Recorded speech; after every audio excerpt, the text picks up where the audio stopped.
This channel does not promote any violent, harmful, or illegal activities. All content provided by this channel is meant for an educational purpose only. Cancer Healer Center, a new beginning. আর এই মুহূর্তে দাঁড়িয়ে দত্তপুকুরের দিকে একবার নজর রাখতেই হচ্ছে, কারণ যে ঘটনায় চাঞ্চল্য সৃষ্টি হয়েছিল, কাটামুন্ডু কাণ্ড, আর তাতে গ্রেপ্তার মূল অভিযুক্ত। জম্মু থেকে গ্রেপ্তার খুনি জলিল। খুনের পরেই ট্রেন ধরে জম্মু পাড়ি দেয় জলিল। কলকাতা স্টেশনের সিসিটিভি ফুটেজ দেখে জম্মুতে হানা দেয় পুলিশ। তারপর কি হলো, কিভাবে তাকে জালে পাওয়া গেল, কথা বলবো আমাদের প্রতিনিধি দীপঙ্কর আমাদের জানাবেন। দীপঙ্কর, দেখো, এখনো পর্যন্ত পুলিশ সূত্রে আমরা যতটা জানতে পারছি, তারা এই যে গ্রেপ্তার করেছেন এবং গ্রেপ্তার করে ট্রানজিট রিমান্ডের মাধ্যমে জম্মু থেকে এখানে নিয়ে আসা হবে দত্তপুকুর থানা এলাকায় বামুনগাছিতে, যেখানে খুন হয়েছিল। 2 তারিখ রাত্রিবেলা খুন করা হয় এবং তারপর তার দেহ উদ্ধার হয় 3 তারিখ সকালবেলা। 3 তারিখ সকালবেলাতেই এই জলিল, যাকে মূল অভিযুক্ত বলে পুলিশ এখন মনে করছে, এই জলিল কিন্তু হন্তদন্ত হয়ে বামুনগাছি স্টেশন থেকে ট্রেনে উঠতে দেখে স্থানীয় মানুষজন। সেটা কনফার্মেশনের পর আশেপাশের যে সমস্ত স্টেশন থেকে দূরপাল্লা যাওয়া যায়, অর্থাৎ শিয়ালদা, হাওড়া এবং কলকাতা স্টেশন, এই প্রত্যেকটা স্টেশনের সিসিটিভি চেক করা হয় এবং সেই সিসিটিভি চেকিং এর মাধ্যমে জলিলের ছবি পাওয়া যায় কলকাতা স্টেশনে। কলকাতা স্টেশন থেকে ওই দিন ওই সময়ে জম্মু তাওয়াই এক্সপ্রেস গেছিল এবং তার একটা পাস্ট হিস্ট্রি আছে, কারণ জলিল মাঝে মধ্যেই কাজের সূত্রে জম্মুতে যায়।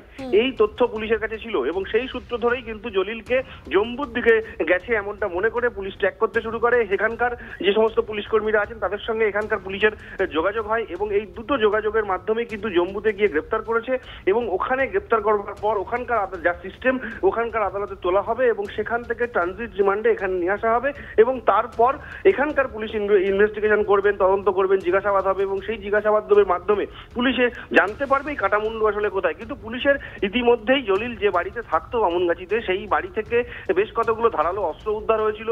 যদিও সেই অস্ত্র দিয়ে এক কোপে গলা কেটে নামানো সম্ভব কিনা সেই নিয়ে সন্দেহ আছে পুলিশের। পুলিশ মনে করছেন যে তার কাছে হয়তো সেই অস্ত্রও থাকতে পারে বা যে অস্ত্র উদ্ধার হয়েছে সেই অস্ত্র দিয়েও কাটতে পারে। কিন্তু এই সমস্ত বিষয়, যে কোন অস্ত্র দিয়ে কাটা হয়েছে মুন্ডু এবং সেই মুন্ডু কোথায়, তদন্ত সাপেক্ষ অবশ্যই আমাদের নজর থাকবে। দীপঙ্কর, অনেক ধন্যবাদ। কোচবিহারের এমজেএন মেডিকেলে ইন্টার্নের অস্বাভাবিক মৃত্যু। হস্টেলে নিজের রুমে ভিন রাজ্যের ইন্টার্নের ঝুলন্ত দেহ উদ্ধার। মৃত ইন্টার্ন কিষান কুমারের বাড়ি বিহারে। এমজেএন মেডিকেলের প্রথম ব্যাচের ছাত্র কিষান কুমার। আত্মহত্যা নাকি অন্য কারণ, তদন্তে পুলিশ। WBJDA যুক্ত হতেই জুনিয়র চিকিৎসকদের বিরুদ্ধে সরব প্রগ্রেসিভ হেলথ অ্যাসোসিয়েশন। আন্দোলনের সময় আরজিকর থেকে 29 জন চিকিৎসক স্বাস্থ্যসাথীতে কেস করে 5 কোটি টাকা করে রোজগার করেছেন। নিশানায় 22 জন সিনিয়র রেসিডেন্ট, 5 জন জুনিয়র চিকিৎসক। আন্দোলন থেকে কিভাবে এই টাকা রোজগার? ন্যায় বিচার চেয়ে কি ন্যায়সঙ্গত কাজ হলো? থ্রেড কালচারের অভিযোগের ভিত্তি কি? প্রশ্ন প্রগ্রেসিভ হেলথ অ্যাসোসিয়েশনের। কর্মবিরতির মধ্যেও কিন্তু স্বাস্থ্যসাথী স্কিমের আন্ডারে তারা কিন্তু পরিষেবা দিয়ে এসছে বাইরে। সুতরাং সেই টাইমে এখানে আমাদের ডেটা দেখা যাচ্ছে যে আরজিকর থেকে 77 জন টোটাল, মানে 22 জন এসআর আর 7 জন পিজিটি, এদের কিন্তু এখানে স্বাস্থ্যসাথী স্কিমে এরা কিন্তু কেস করে টোটাল প্রায় অলমোস্ট 5 কোটি টাকা এখানে কিন্তু তারা স্বাস্থ্যসাথী স্কিমে রোজগার করেছে। আর রাজ্য জুড়ে, পুরো রাজ্য জুড়ে সেটা হয়েছে 500 কোটি। এই বার্তাটা সাধারণ মানুষের কাছে পৌঁছানো উচিত যে এই আন্দোলনের নাম করে স্বার্থ সিদ্ধিও কিভাবে করা হয়েছে। পাল্টা আরজিকর জুড়ে পোস্টার WBJDF এর। পোস্টার দেয় WBJDAও। সেই পোস্টারে লেখা, মানুষ স্বাস্থ্য পরিষেবা থেকে বঞ্চিত হলে সংগঠন বসে থাকবে না। পাল্টা পোস্টার দিয়ে স্যালাইন কাণ্ড, থ্রেড কালচার নিয়ে WBJDA কে বিঁধল WBJDF। পোস্টার দেওয়াকে কেন্দ্র করে দুপক্ষের মধ্যে চলল টিপ্পনি। আরজিকরের WBJDF সমর্থিত স্টুডেন্টস যে বডি রয়েছে আরডিএর, তারা এখানে নতুন ফেস্টুন দেওয়া শুরু করলো, যার স্লোগানই লেখা রয়েছে থ্রেড কালচারের বিরুদ্ধে লড়াই হবে একসাথে। আর এখানে WBJDF এর সমর্থিত সেই ফেস্টুন পোস্টার, তাকে নিরীক্ষণ করছেন ওয়েস্ট বেঙ্গল জুনিয়র ডক্টরস অ্যাসোসিয়েশনের মুখ শ্রীশ চক্রবর্তী। কি দেখছো তোমরা যেদিন আনুষ্ঠানিকভাবে পিএইচের সঙ্গে যুক্ত হলে সেই দিনই এই ধরনের পোস্টার? নিজেরাই কত মাস ধরে বললো যে গণতান্ত্রিক অধিকার রাজ্যে নেই, গণতন্ত্র আরজি করে নেই, কিন্তু আজকে মানুষ সবার গণতান্ত্রিক অধিকার পোস্টার লাগানো।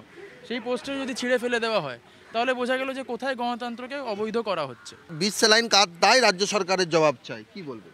দেখুন, এরা একটা বামপন্থী সংগঠন, নকশাল সংগঠন, এরা তো এরকম লিখবে, রাজ্য সরকার গালিগালাজ করবে এবং লাল পোস্টার বানাবে, এটাই স্বাভাবিক। বলা হচ্ছে হাসপাতালে স্যালাইন নেই, মেকি রোগী দরদ দেখা। হাসপাতালে স্যালাইন নেই, এটা আছে কি নেই এই উত্তরটা দেবেন কলেজের প্রিন্সিপাল বা অ্যাডমিনিস্ট্রেশন।